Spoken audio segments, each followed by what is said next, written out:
ছাগল কত? 20,000 এই 8,000 দিবেন? ভালো হয়েছে মুরলি খেলা আছে সামনে নাই বিজির দাম কত? 2,25,000 না না 1 লাখ কত? না না একটা করবো না বাজান গরু হাট কত দূর রে? আরে আয় বুঝি আর একটু আড়ে দেখে দেখে আড়ে সাবধানে মনু তো দালাল দুলাল খেল রে, দালালের খপ্পর ফলে তো ঠকিয়ে বাজান এটা ভালো গরুর কাছে আমার নিয়ে ধর। আয় না আমি আজ মানে নে নে এই নে কই আছেন? এই গরু আমি ধরতে না এককালে।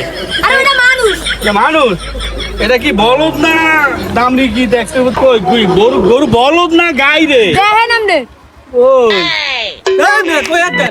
এদি বটলা ছোট রে। আরে ওটা মানুষের কুটলা আমরা বটলা ছোট মানুষ এটা ভালো করে দেখাবি না আমারে। ও বলদই আছে, ঠিক আছে বলদ না। আয় রাজা কে বললাম না তো কানা হইছে রে পরে এসে খাইতে হইব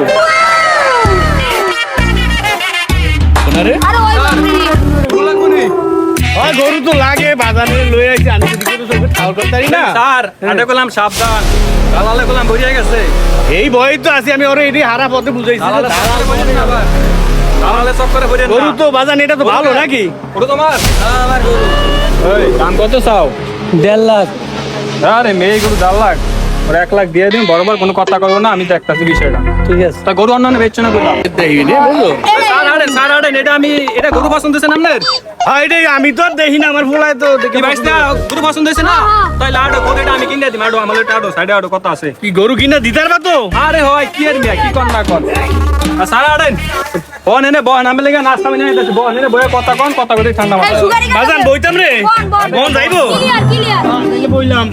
শোনেন ভাই এবার আড়ে তো গরু মরু কম আড়ে বললাম দালালে বড়া বুঝছেন এখন হ্যাঁ ইয়া তো তো আমি তো আর দেই না, আমার বাজারে টের পাইতে হয়, আছে, আমি অনুভব করি দালালে বোঝাই। কারণ আপনি আমার পরিচিত লোক ওই গরু আমার পরিচিত লোক বুঝছেন হ্যাঁ এনতে হয়তো দাম চাইতে আছে মিয়া 3 লাখ কি করতাম কিরে 3 লাখ কইবো গরুর দাম?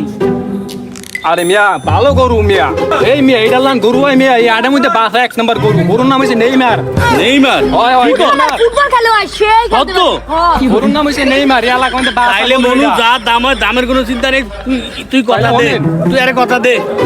এখন টাকা 3 লাখই লাগবে হ্যাঁ কমান যাবো না এত পরিচিত লোক তার নামের পরিচিত লোক এত চাইছে আরো বেশি কারণ আমি করে কইবিলিটি আমি কমার টাইমে লইছি এখন কোন কত দিবে বলো ভাই তুমি আমাকে এলাকা তুমি গরু আড়া চলা করে আমি জানি, গরু তো আমি দেই না, আমার বাজানে দেখছে তা তুমি 2.5 লাখ মালিকের ম্যানেজ করিও, আমি 2.5 লাখের ব্যবস্থা করবো। আরে ভাই গরুর নাম যেহেতু নেইমার, আমার আর কোনো কথা নেইমার নাই। এই আড়ের মধ্যে বাসা নেইমার গরু নামটা এটা। আমার পছন্দ হয়েছে, এই জন্য আমি গরুটা লইমু, 2.5 লাখটা আর কোনো কথা কইও না। কাস্টমারটা আইলো দালাইলে আরে কই লয়ে গেল দেখকে আচ্ছা যাক আমি টাকা 2.5 লাখ দিয়ে দেন যান কি আমার তো 1 লাখ টাকা গরু কিনা 2.5 লাখ টাকা আছে 1.5 লাখ টাকা লাভ করে লাইলো আমি 2 বছর গরু পাইলা 20,000 টাকা লাভ করতেই নেই আর ওই খারার ভাই 1.5 লাখ টাকা লাভ করে লাইলো আর দালালগিরি ছুটাইতাছি আজকে এই এই মিয়া আরে আমি দেখতাছি ভিডিওটা আমি দেখতাছি না আমি আসি না আরে আমি দেখতাছি আর গরু আপনাদের কত বেচছে গরু তো আমার কাছে 3 লাখ চাইছিল, আমি 2.5 লাখ কইছে, তো কি কইছে কি না?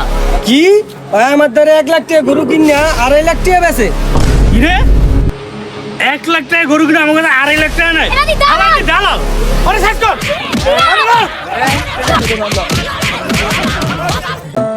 ভাই আর জীবনে দালালি করুম না ভাই চালিয়ে দেন ভাই ভাই আর জীবনে দালালি করুম না ভাই টাকা দালালের বানছে ওই এই কি মজা কেমন লাগে এখন?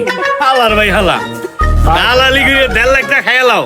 আমাকে বলদ মানে করছে হ্যাঁ এখন বলবো কেমন? কুরবানির গরু কেনার সময় আপনারা এই ধরনের দালাল থেকে সাবধান থাকবেন। আপনাদের পকেটের টাকা আপনারা সঠিক ব্যবহার করবেন, দালালের হাত থেকে সবসময় নিরাপদে থাকবেন।